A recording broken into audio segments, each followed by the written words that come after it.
Okay, greetings once again. This is Nick Justin and the Black Void below us. Don't pay attention to that, pay attention to our lovely faces. Justin, how you going, man? I'm doing pretty well. Yeah. Nice, man. Still growing the Obi-Wan beard. It's gorgeous. It's looking good, isn't it? Indeed. Yeah. Hey, I got a new microphone. Check it out. Ooh. Check it out. Because my Blue Yeti just died. Just died. And I That's figured bad. time for an upgrade. So let's just get like the most ridiculously good condenser mic you can get. So I'm pretty happy about that. Speaking of nice things, bam. That's it. Speaking of nice things, Star Wars Squadrons, which will be releasing really soon. October 2. Yeah, that surprised me. That surprised me a lot. I was thinking like another year. Well, it's a good thing, especially from EA, who have a habit of going, hey, we're working on a thing. And everyone goes, hey, EA, when's that thing going to know? It's probably going to have Jedi. No. Do the things. No, Here's the thing. It's literally Jedi. something that everyone have been asking for. And hey, it's going to come out in like 3 months or something like that.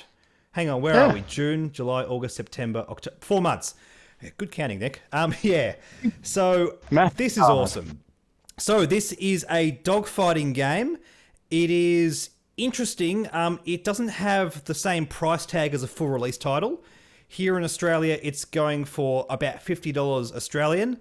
At least that's the price we're seeing on Steam, Origin, and some big box retailers here.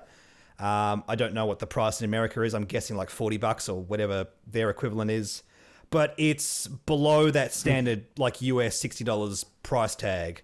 So I'm guessing it's going to be a little bit less substantial than like Battlefront 2 or something like that. But that's okay, to be honest. As soon as I saw the lesser price, I'm like, oh, EA, what are you doing? You're going to do the microtransactions, aren't you? Well, You're it's those... Yeah. We'll talk about that in a second. But to be honest, if it's a shorter game with a less fully fledged out thing, I mean, you got to appreciate that Battlefront 2 has space battles in it. It's probably not going to be as comprehensive as this, but also this is not going to have like first person shooter stuff. So I can kind of see what's going on here. And AAA games being a bit cheaper, I'm never going to complain about that, man. No.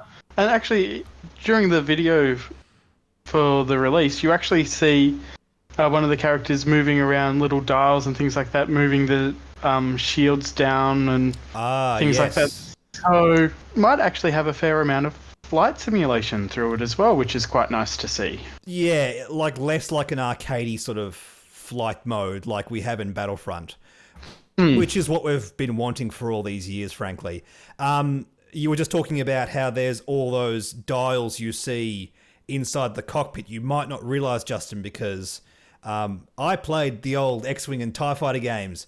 Those are prevalent in those games. It's almost like, hey, EA, it's like, yes, we know, here's the things you actually want. We get it. We're sorry. Oh God, we're so sorry. I hope anyway. They might be like, sorry, give us a couple more years. And, if they keep this up, maybe. They've got a lot of goodwill to build back, but hey, they might achieve it. But yeah, there's a lot of throwbacks to that. I love this trailer. It's just it's beautiful. So nice. It's beautiful. I love the music. It's like a remix or like reorchestration of the asteroid scene from Empire Strikes Back. Which I love. That theme. It's so cool. It's such a good idea. And looks like it's pretty much all new characters. I mean, I really hope this is really, fleshing out a new cast. I don't want to have Luke and Han and all those kind of characters. Maybe in passing reference, but let's have a game that has new characters. That's what I really want to see. Yeah, almost using, there was a book called The Alphabet Squadron, which was... Yes. And that is current canon, isn't it, as well? Yes. Yeah. So it's actually kind of nice to see some aliens in the mix for the Rebels. Well, we have this shot of them in the hangar, and there's this weird pink one on the right-hand side, which just before we press record here, we were like, is that something... Like, it's really weird to see something in modern Star Wars canon which isn't referencing the original 3 movies. I mean, The Mandalorian was basically, here's a showcase of everything from the original 3 movies, which I like. I like that throwback, but I also think it's kind of dumb that the cantina scene literally showed us everything in Star Wars. No, there's more aliens than that. There are more aliens than what was in that cantina scene. So let's have some more different alien species, please. Also, a Terrandoshan on the Rebellion is a weird choice. Yeah, they're normally the bad guys. Well, they're normally just but butts. They're just really bad dudes that are pretty much there to be heels. In a lot of different Star Wars stories, they just slaughter Wookiees. I mean, this is not a race that I enjoy. That's not a probably way to say it. It's not a race that I like. It's not a race that I want to sort of be part of my team. But, you know, there have been bad Wookiees. I mean, I guess there could be a good Trandoshan. Yeah. Yeah, that's okay. That makes sense. It's possible. It's certainly possible. And look, the Rebellion, like, they don't ask too many questions. They done some pretty shady stuff. So it's Trandoshan dude. He can come, or she can come. I don't know. Whatever. They can come. Indeed. All inclusive. Always a good thing. But I love how this shot and also the shot of the Imperial pilots, there's actual characters. They're not just nameless helmeted people. Yeah, you can actually see their faces and you're like, oh, this guy looks like he can do something, or this female looks like they can do something. It's just nice. It is indeed. It reminds me of Inferno Squadron from Battlefront 2, where we actually get some personality into these nameless characters. Nameless, well, more faceless characters apart from anything else. Yeah. Which is really, really cool. Yeah, I dig that. Actually, speaking of Battlefront 2, both that and Squadrons will be appearing on Steam as well for PC, which is really, really nice to see. I just picked up Battlefront 2 myself because it's half price right now. Like, I didn't want it when it was on Origins and $50, but hey, $25 just for the campaign alone, I'll pay that. Yeah. And like this new one, like $50, that's really good. That's it. The price tag is not going to put off people. One of the biggest issues with Battlefront 2 was, I don't really want to spend like $80 or $90 or whatever it was at launch if I just want to play the campaign, or if I want to do things a bit casually. Especially considering that they lost so much will from the original Battlefront 1. Actually, let's talk about that. Let's talk about loot boxes for a second. Because in a press release, EA did mention, hey, we're not going to put loot boxes in this. Like, it's okay. Well, we learned our lessons. Please forgive us, please, please, please. And I get that. It's still going to take a lot of good actions from EA for me to buy anything they kind of put out like that. But I noticed before we recorded this video on the Steam and Origin page, which is just a copy-paste of the same text, when you have a look at the pre-order content, you can see this, which actually has rarities next to all the items, epic, rare, and common. And me and Justin just looked at this and guys, that looks a lot like loot boxes. I mean, that looks a lot like loot boxes. So... Also, just speaking of those loot, the decals for the Imperials. You don't like the yellow stripes? Not a fan. It's quite garish, I must say. It is, look, it's something. I mean, sure, there will be fans of it. Good on you. But here's the thing. Either you go like really sleek and cool, like those like red stripes they have on the Emperor's Royal Guard, or you just go full ham, garish, and like do bright pink. But there's nothing in between that appeals to me whatsoever. Actually, I must say, one of the guys on our Discord has shown he painted a green stripe on his TIE Interceptor, and that looked quite good. Nice. Yeah, that looked very good, very sleek. Yellow, bright yellow is an interesting choice. I don't know. It doesn't bother me too much. But as I said, what bothers me is like putting rarities next to these is like... So we know, based on what EA have told us, that they are going to put in rewards which are gameplay and cosmetic. I don't like gameplay rewards in multiplayer games as a rule. I don't like the people who have been playing X hours more than me to also have better gear. That, as a casual player, I'm not a fan of that. Yeah, but also having rarity. So while they're not loot boxes in the fact that you don't pay for them, do you still get random drops? Is that the implication here? That's what I think is a very real possibility. It's that, or there was loot boxes at some stage during the development, and this part slipped through the cracks. That seems less likely, but it's just a thought. Sorry, you were going to say something? Just with regards to the new weapons, it does say here, rank up to unlock new weapons, hulls, engines, shields, and cosmetic items in a clear progression that keeps gameplay fresh and engaging. Now, you like me, we're casual gamers. We don't have all the time in the world to No, we have spend jobs. One of us has a kid. Yeah. So, I don't if I mind. sit down and play a game, Yeah. You don't want to play against the guy who has 50 or 100 hours, who also has all the better guns and the more powerful ship that you just can't destroy. Yeah. I don't mind gameplay rewards as long as it's done right. A great example of what I strongly disliked as a casual gamer is COD. I used to play a bit of COD. I played it mainly for the campaign, but whenever I got into multiplayer, I just... it's one of those shooters where you don't see who kills you until after they kill you. Like, it's very cutthroat like that. And it was exacerbated by the fact that all of the people I was playing against, well, the half of the people who were getting all the kills were players who had all the better guns. And, well, like, unlocking all the stuff in the map and, like, just... It felt like an uphill battle. It felt unfun because I didn't want to engage in it in a super competitive way. And I just think back to other games where I actually enjoyed progressing up a ladder, like Halo.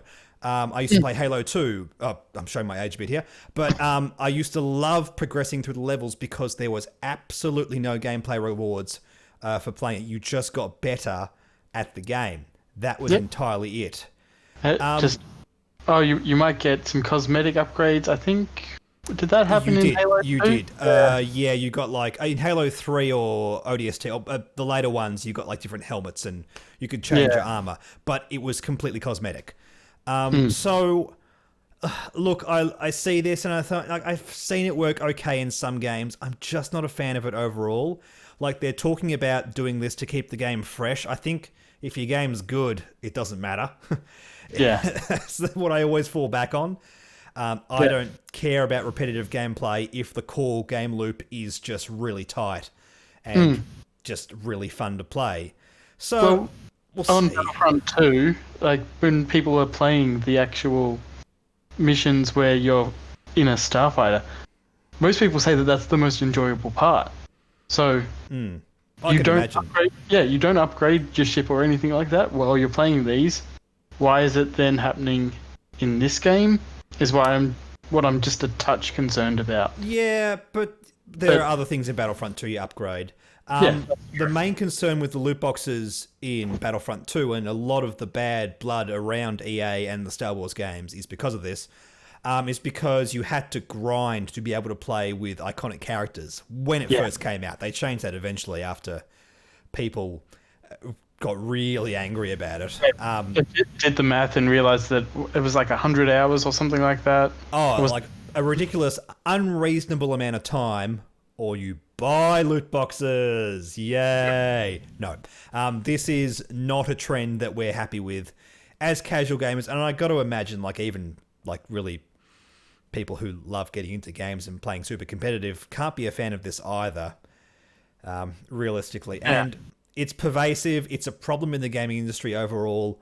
And I hate seeing it in Star Wars games because, apart from anything else, compared to other game franchises, with Star Wars games, we have this golden age of Star Wars games from like the late 90s, early 2000s that we can compare to and go, hey, this is great, but you've ruined it with this new thing that everyone hates. Like Battlefront 2, great example. We have Battlefront 2 from 2005. Literally the same name of the game. Like, that's the whole thing. Oh, I still play that. Yeah, It's me too. all- It's great. I love the old Battlefront 2. I don't mind the new one either, now that they've sort of fixed a lot of the issues with it. But it's like Squadrons. If they stuff it up, hey, X-Wing Alliance is going to get that direct comparison as well, and Oh, yeah. people are going to know about it, man. So yeah, look, there's not much to say. Obviously, loot boxes bad. There is no good case for loot boxes at this stage in the gaming industry. It's just stop doing it. We're over it. Let's talk about something more positive. Let's talk about the game modes here, because we do have a little bit of details. Talks about 3 different things. First of all, a single-player campaign. I really, really hope we have the option to do co-op in that. I don't understand why a dogfighting game can't have co-op in the campaign. It does say single-player, but Yeah, see what I can understand it to a certain extent if you're wanting to become like the best pilot or something like that. yeah, I suppose. I don't know. It just seems weird. I do love, however, that it talks about like you jump between the New Republic and the Empire. Like you keep changing perspectives. That's cool. That's a really good idea for a campaign. I dig that. Especially, it then means that you're more likely to try out all the different ships and find ones that you like playing, and then when you go on to... It's like a tutorial for all the different things. Like playing an RTS campaign, it'll teach you all the mechanics, which is great. I think that's an important thing to have for new players. Single-player games, keep making them. We still want them. Also, the standard mode, it sounds like this is like the standard mode where you have a 5v5 match. And you balance out your squad by choosing different ships. This is kind of cool. It sounds like a RPG, MMO kind of thing, where you have to have different classes flying together. Yeah. That's kind of cool. I dig that. I like that idea. Yeah. I agree. So, like, you have to have, like, bombers and brawlers and knife fighters and all that kind of... That's really cool. Yeah. And the third mode they talk about is joining up with a big armada to be in a big-scale battle, which sounds like the most exciting mode to me, obviously. That's really, really cool. It'll be cool to see if they go beyond that a little bit. Something I personally would love to see, and it's what I want to see basically in all flight sims that I play, is just the ability to, in a menu, choose what is on your opponent's team, choose what's on your team, and mush them together. Just like a customizable battle. This is something we sort of had back in X-Wing versus TIE Fighter, where you could just choose a ship that you wanted to fly, and basically there were containers on the map, and if you scan a container, that ship type appears and starts fighting you. It's basically just, pick and choose your enemy and start fighting. That's what I like. Yeah. That does sound pretty good. Yeah, I like that customizability. And I don't think this game is really gearing itself towards that. It sounds like the squadron flying and the way that balances out is meant to be a core part of this game. So I do get that. Yeah, so it'll be interesting to see whether they go for that. So just a few more notes about this. It will have crossplay, which is awesome. Oh, beautiful. This should be a standard in all gaming these days. Great to see. So it's going to be on Xbox, PS4, and PC. So they're all high-end systems. They can all handle that. Fantastic. Hopefully it'll get a release on the new Xbox and PlayStation when they come out. But obviously still early days with those. So we'll see what happens. I would be surprised if it didn't. It's going to have VR support on PS4 and on PC. Nice. That makes sense. Both of those use VR. I could do my bips and boops with my VR headset on. I'm going to feel like such a fancy man. I need a VR headset. And then I'm going to walk into your room and you're going to be like, doop, doop, doop, and I'm going to be like, what are you doing? I'm going to look so cool. And what I think is really cool about this is the first Starfighter game we've had. I mean, the last proper Starfighter I think about when we're talking about Star Wars is X-Wing Alliance. We had Star Wars Starfighter and Jedi Starfighter since then, which were based on the prequels. Not brilliant games, but basically what I'm saying is since we had these serious Star Wars flight simulators, we have had a whole plethora worth of movies of content. All the Disney movies have come out, so we have all these extra ships like the TIE Reaper, the U-Wing, If we go into the other factions, there's just so much to talk about. Yeah. Now, do you reckon later on they might bring out other factions as well? Well, I think the easy one to do is Resistance and First Order. It is set after the events of Return of the Jedi. It talks about it being New Republic and Empire, which is basically this Rebel and Empire. The Rebellion becomes the New Republic after Return of the Jedi. It'd be so easy just to go the sequel era and just do updated versions of X-Wings and TIE Fighters. I mean, let's be honest, it wasn't really that creative when it came to those new ship designs. I would love a huge dogfight with Resistance bombers. That'd be sick. Just weaving in and out of those bombers. Yeah, I dig that. So that's going to be awesome. The U-Wing and the Reaper do feature prominently in the art of all the still images we've got, that kind of thing. So, yay, look, we get these new ships, which look awesome. Yeah. TIE Reapers, man. I love the fact that all these ships are sort of color coordinated. Like your whole squadron is like blue or green or something like that. Or yellow stripes. The yellow will set you free. You're not into this, are you? You're not into this. Yes, everyone who pre-orders can have just the most fanciest ships, according to Justin. And you will know, Justin, who has pre-ordered this game, because you will love the way those ships look. Yes. Unless they, upgrade their other colors and they go, ooh, I like this color better. Oh, you mean you can have yellow and pink stripes? Oh. Let's have some really fancy. I want Pride Squadron. That's what I want. Yeah, actually, yes. In the comments, tell us what colors you want on your ships. There's going to be some cool looking ships. I want full cuts. I know we're not going to get it. It's probably just going to be you have one-off paint schemes that you have yellow stripes or you have red stripes. It's probably not going to be combined. I know, but I want to believe. I want to believe we have like just dumb levels of customization. That's what I want to see.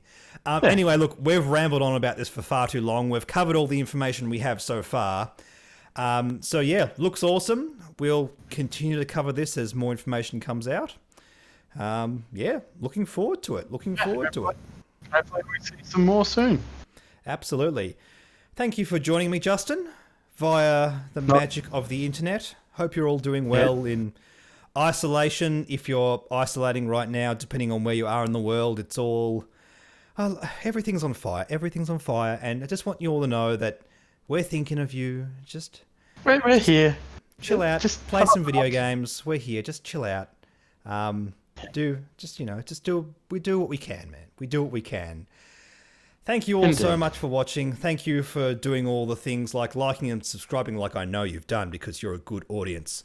Don't forget we have all the Facebook and the social media stuff, all that kind of... It's all down in the description below. Also, we have a Patreon for this channel, so you can jump on that and help support us. Join our Discord. Have a good old chat about all this kind of stuff. I know everyone there is like really chomping at the bit to get information on this. Yeah. We started a Discord channel about this today, and it just blew up. Yes, everyone indeed. was wanting to talk about the different things that they saw, and I mean, we predominantly talk about X-Wing, the miniature game, but obviously, like the fan base of that is almost entirely interested in this. Yeah, but hey, look, if you're a person who is not part of that community, hello, my name is Nick. I talk about little plastic spaceships. But also, I'm going to talk about video games, because video games are awesome too. Anyway, I think that's long enough. Justin, let's end this video. We'll catch you both in the next one of those. Bye.